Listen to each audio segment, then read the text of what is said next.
Bakalım. Bebeklerine süt olsun kuzum. Suyunu da getirdim. Suyunu da vereyim sana.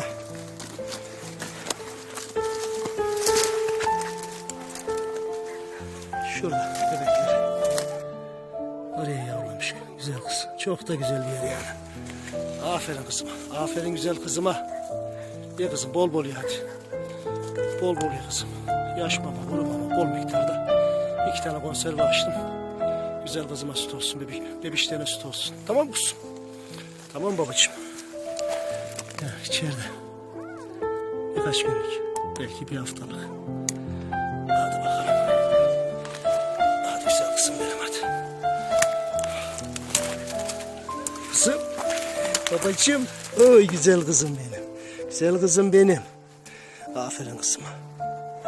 Güzel annem benim. Suyunu da vereyim sana. Tamam babacığım. Hadi.